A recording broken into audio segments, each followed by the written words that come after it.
Hello, thank you for joining me. My name is Barbara. This is Don't Yarn Rabbits. If this is your first time joining me, thank you very much for coming and seeing what I'm doing. And if you're returning, thank you so very much for supporting me and encouraging me with your repeated watchings of my videos. Not mine. I'm the only one here. There's no R about it. It's just me. Those Yarn Rabbits is about my love of fiber. My knitting, my quilting, my spinning, my weaving, all the different things that I like to do, and little tidbits of how I'm doing things and where I learn these different types of things as well. So I appreciate you joining me once again, and let's just get right into what I've got for you today. I'm going to flip my script upside down. I'm going to start off today with my finished objects, and the reason I'm doing that is because I'm wearing my latest finished object. This is called the Crochet Sweater Scarf, and this is by a crocheted Simplicity. Sorry, I butchered that. I never know if it's crochet or crochet. I think it depends on what country you're from.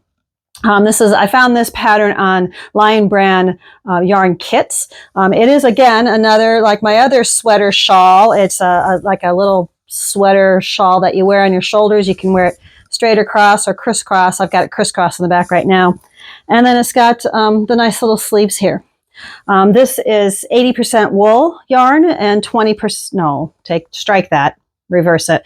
80% acrylic, 20% wool. So it's got a lot of the memory and the warmth and the good nature of that wool provides for us, but it gives me also the ease and simplicity of care when it comes to acrylic. I think it took me a little over 2.5 weeks to crochet this, to crochet this. I did have, in a couple of videos ago, I had a similar scarf, shawl, sweater combo that I had knit, which was very, very beautiful. This one is a crocheted version because I wanted to kind of see how quickly each went and how each one wore. The one thing that I do like about this particular garment is that this section, which is the longest section of the shawl, stays flat. My knitted one, because it's mostly garter stitch with just a few purl bumps interspersed throughout the sweater, it kind of curls up on the edges, and so I'm constantly pulling it down and trying to rework it, and that's kind of bothers me. So I don't know if I have to do something with blocking it a little bit better, blocking it more often. I'm not really sure. That yarn's a little bit softer. I think that one was 100% wool, whereas like I said, this one's acrylic, so it keeps this shape a little bit better. But I do like it. I wore it last night after I finished putting it all together. The arms are a little tighter than I thought they were going to be. My husband said that, they'll stretch out a little as I wear it. Acrylic, he doesn't realize acrylic doesn't stretch as much as pure wool. It might stretch a little. I didn't really block it. In fact, I haven't even soaked it or washed it yet. So that's going to be coming. But I'm starting with my finished objects because I have this on. These sweater shawl scarves do take a little bit of finickiness to arrange them on you and to keep them on your shoulders. They're not meant to be super warm like a sweater, but they are warm. I just believe that when you keep your forearms warm, you're a little bit warmer. Same thing with keeping your neck warm in the winter time. There's something about where those blood vessels are going through that keeps you a little warmer. But I also it is a little finicky, and it's hard for me to style it. I guess I'm not the most stylish person in the world, but I wanted to show this to you. It's beautiful. The stitch of the crochet is very, very simple. The arms are you're crocheting through the back loop, and then when you turn it around, you're still crocheting through the back loop, so it gets these little stripies kind of look, which is kind of interesting. I didn't realize that's what it did. And then the main section of the body is, how did I do this? It was a single crochet and then a double crochet, then a single crochet and then a double crochet. Both ways you go back and forth. And I didn't realize that it would do such a neat pattern. I thought it was going to be something really complicated, and it was super simple. Like I said, it didn't even take me 3 weeks to make this. And I wasn't even doing it all the time. I did go, not this weekend, but the weekend before, My daughter and I drove down to North Carolina for another one of our daughter's engagement party. And my husband originally was going to go with us. And so I'm thinking, great, I'm going to get this stuff all done. I'll have so much knitting time, because it was 2 hours to go pick up Rachel in Ohio. And then it was another 10 hours from there. 10 hours? Yeah, 10 hours. So it was a 12-hour drive both ways for me. And I lost all that knitting and crochet time. Lost all of that. Normally, I'm the one that's just driving and, or driving. I'm the one that's riding, and my husband's the one that's driving. So I was driving this time. But you know what? A couple of days of not working on something was fine. I had a lot of great time with my daughters. A lot of great time seeing, kind of getting an eye full of what this wedding's going to be like later this year. So say some prayers for our family as they continue to plan this. There's no date yet. And I'm going to talk a little bit about that later on. But for now, I'm going to take this off, because even though it's only like 30, might be 30 degrees, I'm hot in the house with this on. But it's beautiful, beautiful sweater. The other finished objects that I have for you today is kind of back to my woven rug that I made for my youngest daughter, who's in college. She came back the weekend before the weekend I went to North Carolina, which was 2 weekends ago. And she came back and brought her rug with her so that I could add a panel to it. So this was the original 36 inches of rug, and it's just plain weave. It's pink and white acrylic yarn for the warp, and then it is, oh shoot, I should have been better and brought the yarn with me. I'll put it down here what the gray yarn is, but it's a little bit softer. And she thought that this 36 inches was not wide enough, so I added another 18 inches to it. And then I did, finish the edges for her as well. So I'm counting that as a finished object since she brought that back, and I've got that finished within the last day or so. Linings. All right, I'm going to move on to the whips, my works in progress. Because I was working on that crochet sweater scarf, I'm sorry, I'm looking at my notes over here, and I've noticed that when I have my glasses on, I get a lot of reflection in the video. So I'm trying to do this without my glasses, and I don't have contacts anymore that work with my eyes anymore, because being older, my eyes have changed a little. So I'm sorry if I'm looking over here as I'm squinting, trying to see what I wrote. I've been working a lot at the crochet sweater scarf, trying to get that done. So the other work that I've been working on is the modern knot bag. I haven't done a whole lot with that lately. And I've only got the first part of the bag. Let's see, that's the top. I've only got the first part of the bag crocheted. This is crocheted as well too. I'm using a cotton yarn. It's nice and stiff, and I've started this sucker probably 3 or 4 times. I'm not as confident in my crochet skills as I am with my knitting skills. So first couple attempts, I wasn't getting the V shape for this bag that I wanted. And now as I'm getting better to where I'm at a point where I can start putting the arms of the bag on top, I'm wondering if it's wide enough, if I've crocheted too tightly. I know I'd knit tight. If you knit tight, would you crochet tight too? I think, at least it's what it seems like to me. I also have to take a lot of breaks, which tells me that I'm holding things too tight as well, because my hands start to cramp up. But like I said, this is the modern knot bag, and it's going to be, I liken it to what's called also the Japanese knot bag. I can't see if you, there you go. I think that's what it is. It's got one arm that's higher than the other, so that you can, let's see if I can find a better picture here. So then you put the two of them together, and you've got a nice little carry project bag. So I'm still working on this. Got a ways to go.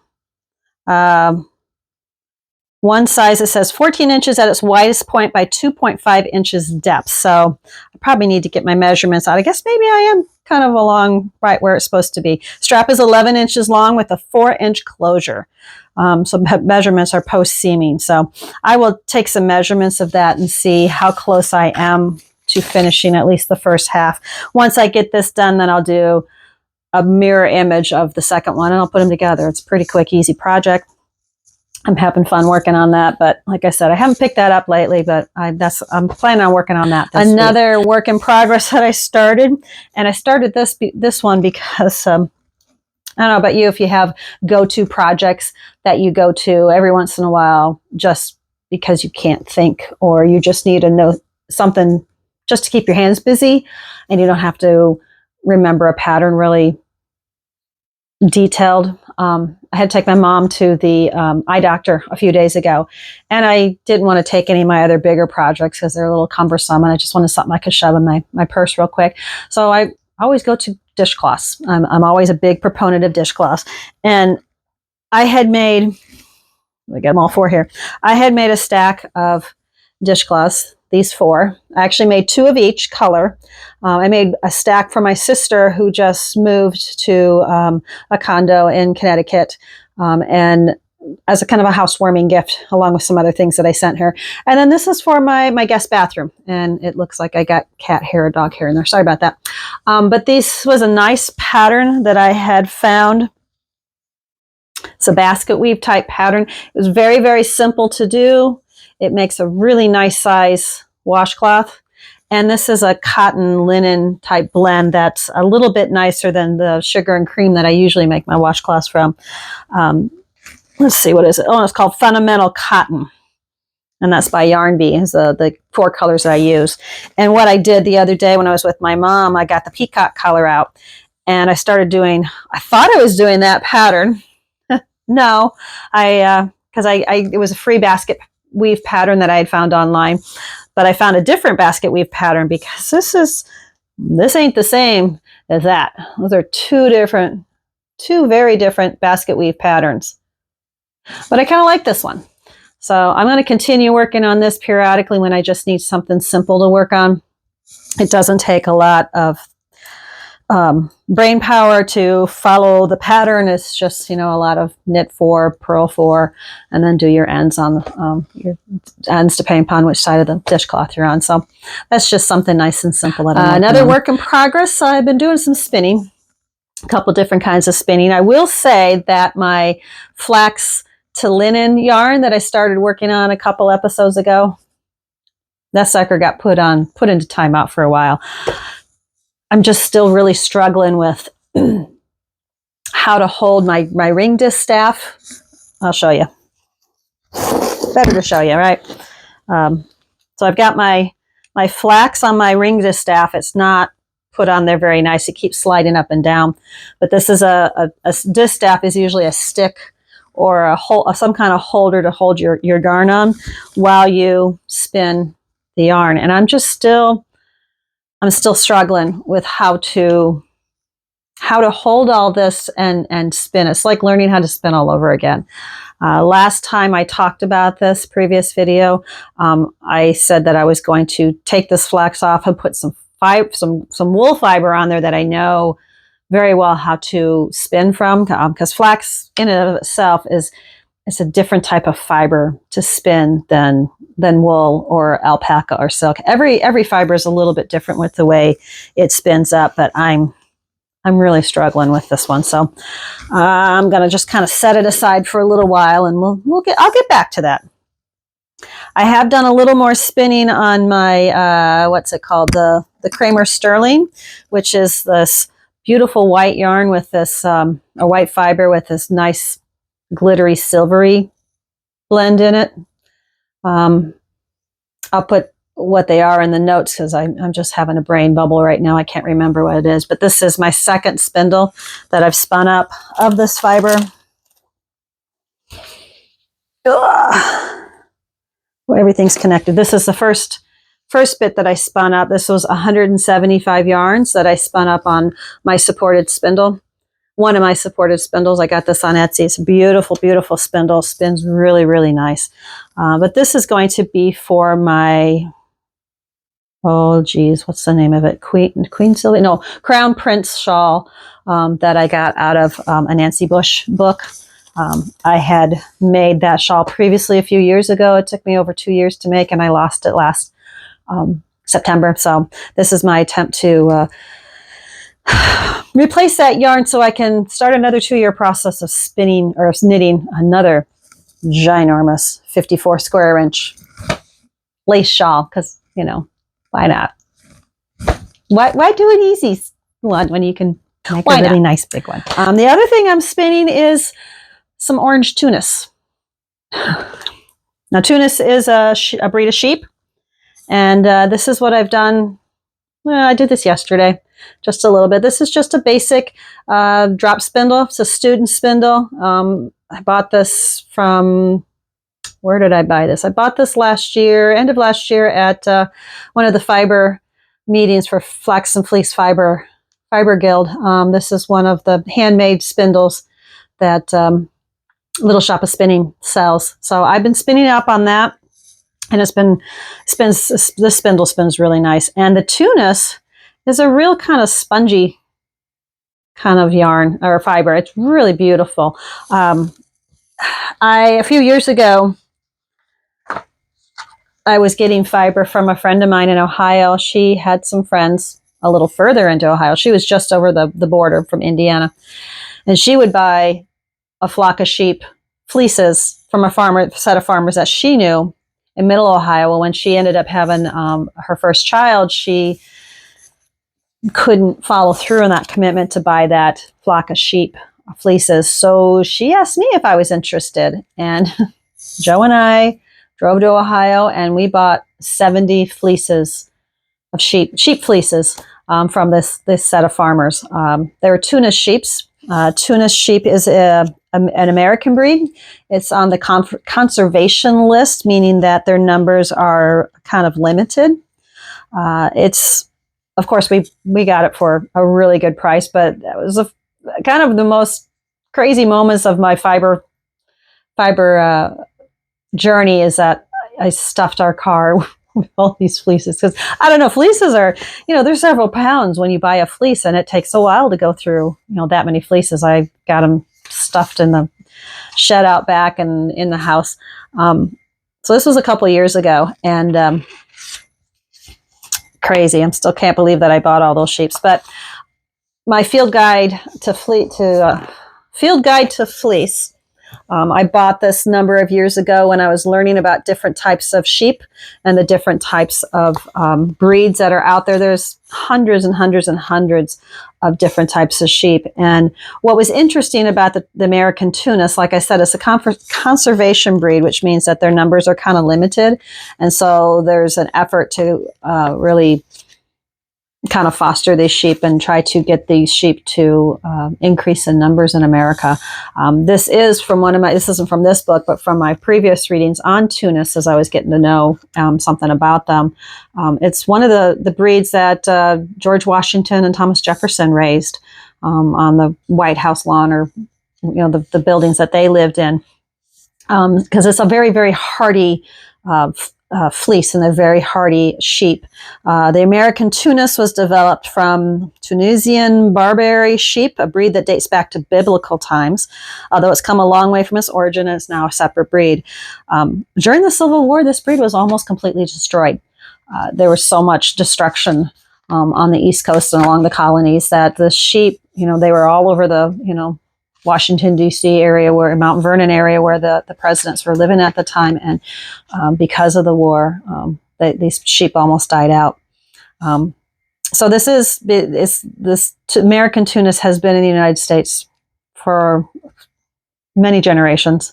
So they now claim this as the origin of the United States. The fleeces for each sheep weigh somewhere between 6 and 15 pounds each.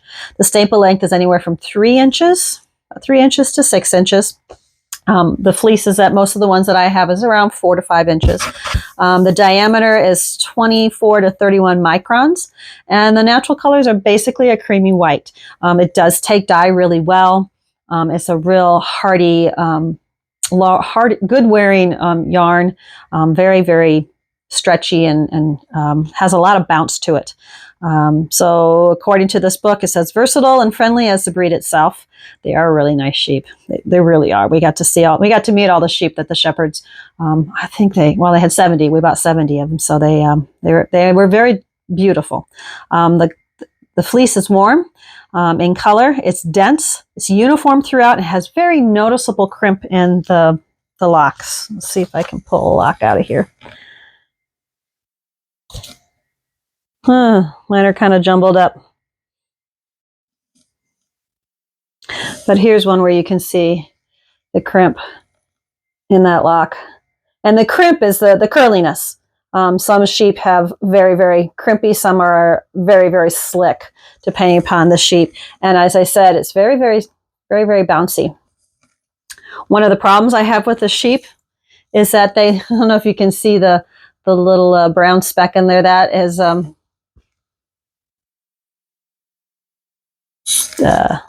the sheep apparently loved some areas of their field where they had all kinds of little burrs and stuff in there. And so cleaning this fiber has been quite the feat to get all those little burrs and thistles and stuff out of the fiber.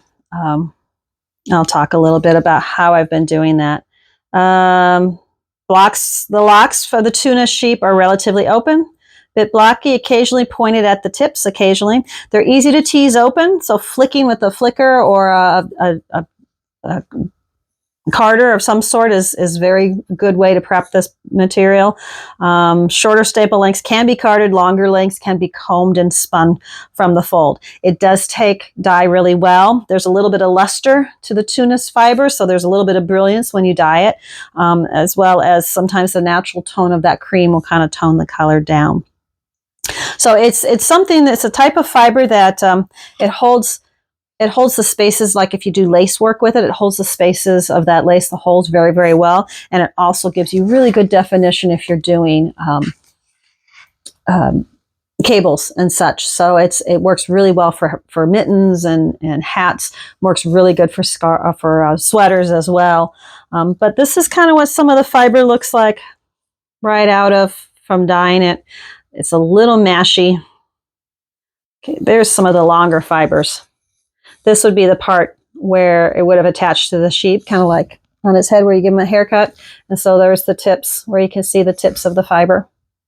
I was first learning how to dye when I bought all these fleeces, and I washed them to get the grease out, and then I scoured them with some soap that I bought specific, some unicorn soap, I think it's called, Power Scour.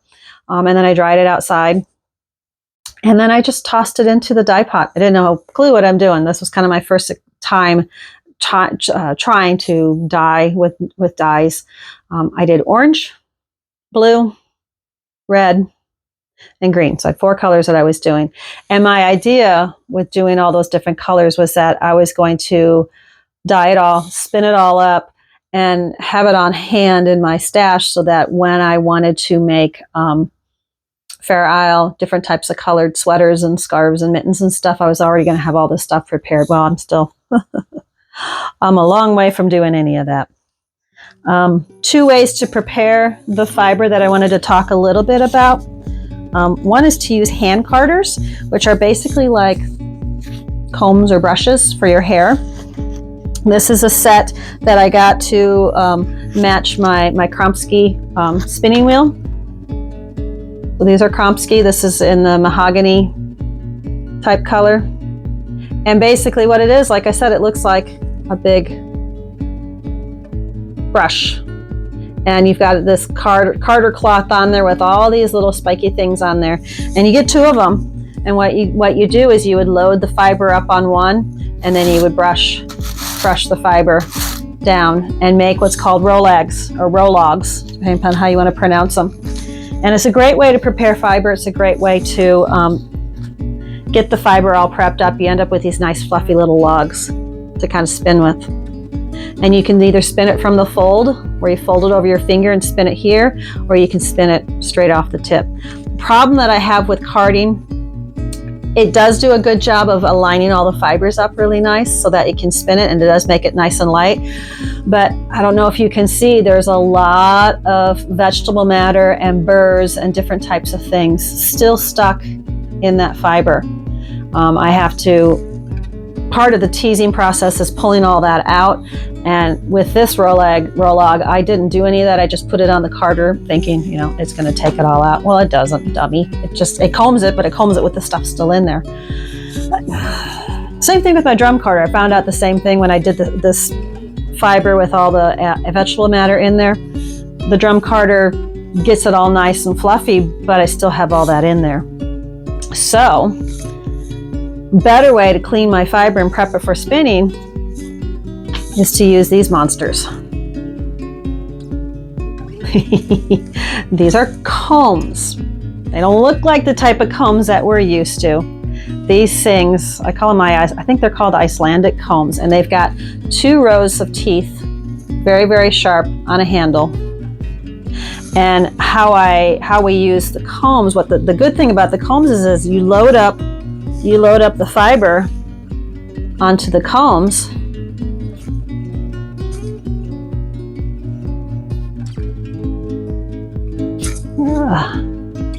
and then you use the other comb, whether you can mount this on a stationary stand or a counter or a table, or you can hold it by hand. And you're going to use the other comb, to comb through the fiber.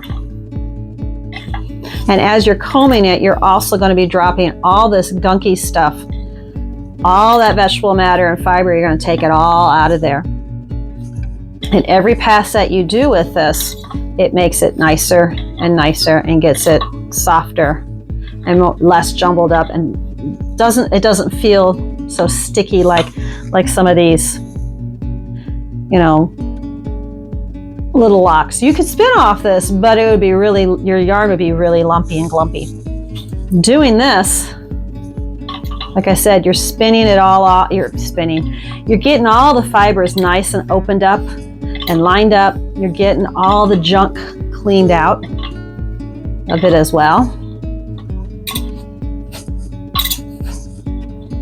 And every time I do this, my lap ends up with all kinds of junk on them that falls out of the fiber. When I'm done with this, I'm going to take another tool. I'm going to take a diz, and this is my favorite diz because it's got a real nice handle on it, and it's got a couple of different size holes.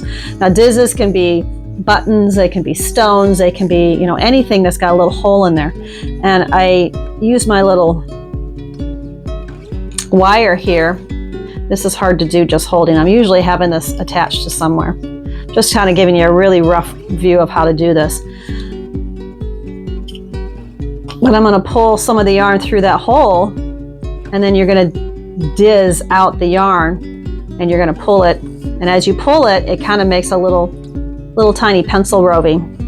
And you go through the whole comb and do that. And then what's left on the comb is going to be waste that you don't want to have in your spinning. So it's all the nubs and the gnarls and the vegetable matter that you don't want in your yarn at all.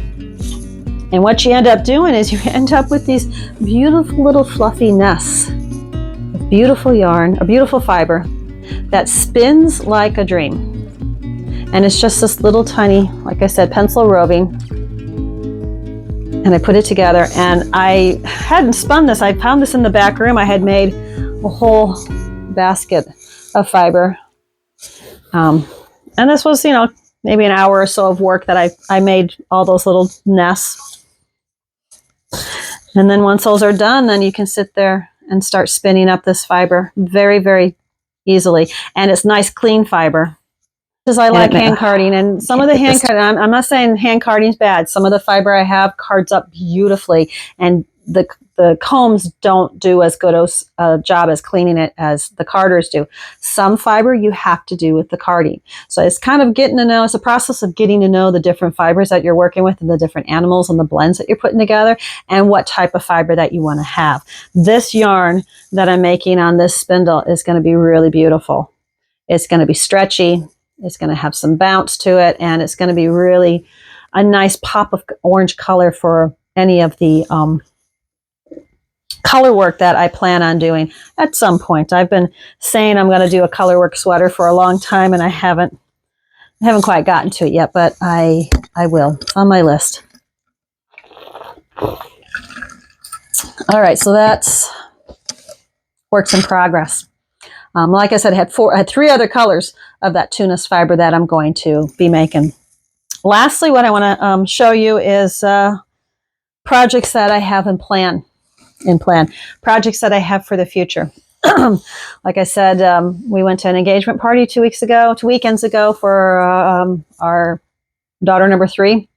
Got 5 daughters, so this is daughter number 3. And she has decided that her colors are going to be black dresses, and maybe nude heels. She's not really sure. So maybe black and tan, black and white colors. So I'm on the outlook for a wedding dress to wear as her stepmom. 2022, we had our second oldest daughter had a wedding in Jamaica, and I struggled with finding a dress. You know, as you get older, what you think you look like in your head in a beautiful dress is different than what the camera shows us. The dress that I really wanted to wear in Jamaica, I bought too small a size. I bought the size that I was supposed to wear, but the dress ran small.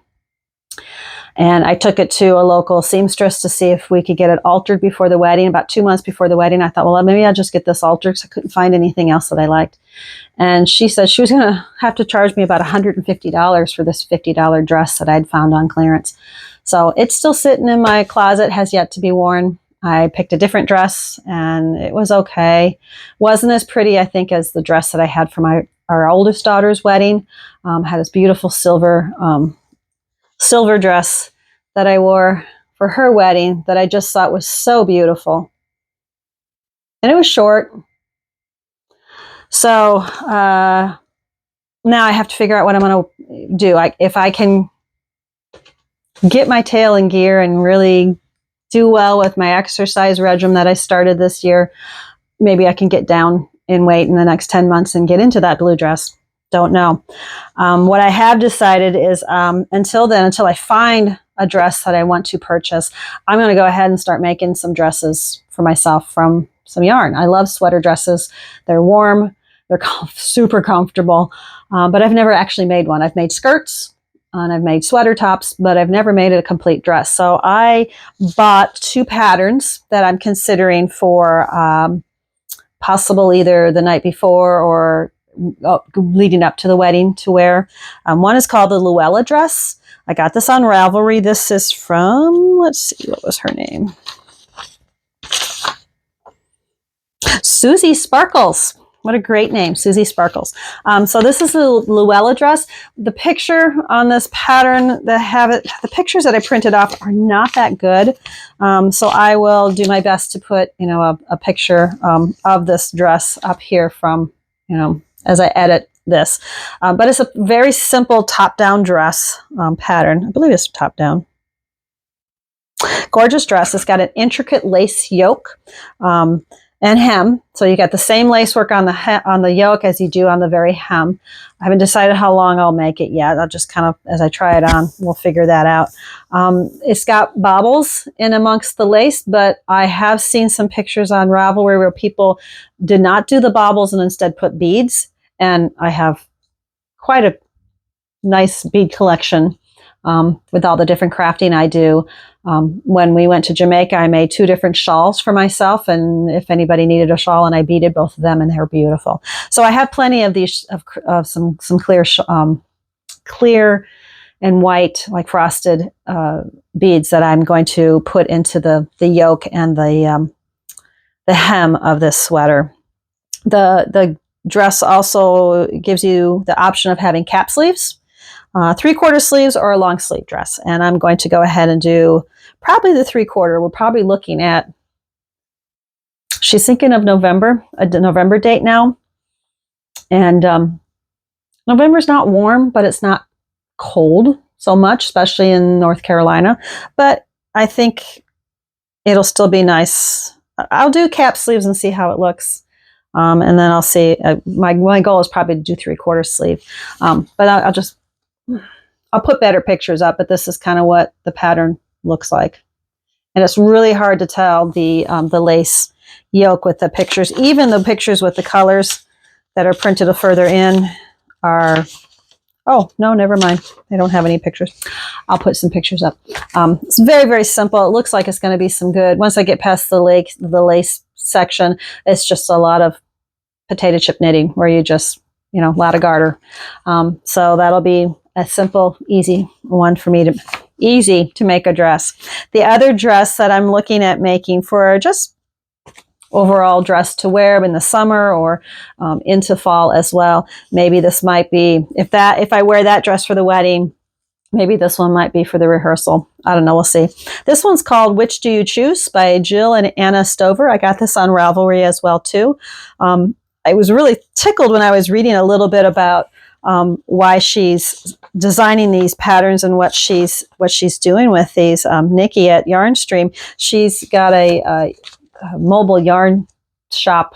She's saving up money to really do a much better to add more to her yarn shop, which is in an Airstream. And I love Airstreams. I think they're so cool. I can't afford them, but she's actually working towards, you know, that goal of having that yarn shop in that Airstream. But this is a really pretty dress. Again, this is one where I could do sleeveless, cap sleeves, long sleeves, whatever I feel like doing. But each area of the dress, or each tier of the skirt is a different pattern. And I thought that was really amusing to think about doing. You can make it any way you want. Do you want to, you know, you start in the middle at your waist and you go down the skirt, doing different patterns and putting some garter stitch rows in between each of the patterns. You can follow the 6 or 7 patterns that they've got lined up on their pattern here, or you can mix and choose and put them any way you want. And then you come back to once you do your skirt, then you come back to the waist and you go up and you do the bodice. Same kind of thing as you pick and choose which of the 6 or 7 or 8 patterns that they have in here. I found it very interesting. She says, which do you choose? Working up to the bodice, working down into the skirt, sleeveless, 3/4 length sleeves. How many tiers do you want? Do you want a few? Do you want a lot? Do you want snowflakes or maybe wildflower knots? So her and her daughter both made this dress as a knit-along, inspired by Julie Crawford's Make Up Your Mind razor top and Tink's twirly skirt. I gotta look those two up because those sound like fun. So you start with a provisional cast on, like you said, and you work from the waist down, and then you work from the waist up. There is supposed to be about 1 to 2 inches of negative ease at the waist as well as throughout the dress. And negative ease is where it's actually a little bit, you knit it a little bit smaller than your actual measurements so that when you put it on, it fits like a glove. And so even though I've got the goal of losing a certain amount of weight or going down a certain number of sizes before this wedding happens at the end of the year, I think even if I make this in a big size, I think it's still going to go ahead and fit me pretty well. It does give you some options of where to put in, where to put your increases so that, you know, if you have slim hits versus curvy hits versus very, very bodacious booties, super curvy, you know, you can add in your increases where you need to, which is kind of a neat way of, you know, writing a pattern. When I first looked at this pattern, I instantly got overwhelmed, but then I started getting kind of excited about it and thinking, wow, this is going to be really unique and very different. It's going to be a fun knit, I think. Not as potato chip knitty. It's going to have to be something that I pay attention to a little bit more, but that's okay. The first dress, the Luella dress, I have already decided I'm going to make that dress in a dark pine green color, kind of like a dark emerald color with some black undertones to it, since the wedding is black and white. I didn't want to stick out, and I wanted to still complement, you know, my wonderful husband who'll be next to me in his beautiful suit or tux or whatever he's going to be wearing. I don't know if they're doing tuxes or suits. I'm not sure. He's worn suits to the 2 weddings that we've had in our family so far, so I don't remember if she's doing that. Anyway, I had something out of my Spin Span Spun Fun Facts and Folklore book that I have on hand. This is for spinners and weavers. I just had a few little things that I wanted to put in here, read out of here that of course, now I can't find. You know, you should always mark stuff down here. Oh, I was thinking about, I wanted to read this because I was thinking about jumping back to the wedding that we had in Jamaica. Funny story about that. According to this book here, in 1656, Massachusetts voted to assess each family to spend 30 weeks every year, £1 a week, under penalty of 10 pence for each pound short.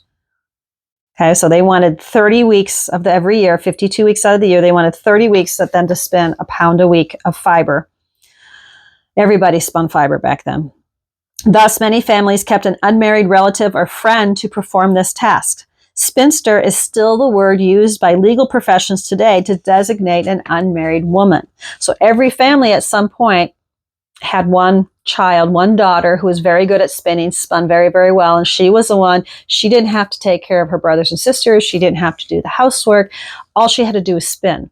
And she spun as much as she could. And in doing that, she didn't have to marry, or didn't get to marry, whichever way you want to look at it. I don't know. Did they pick the ugly daughter?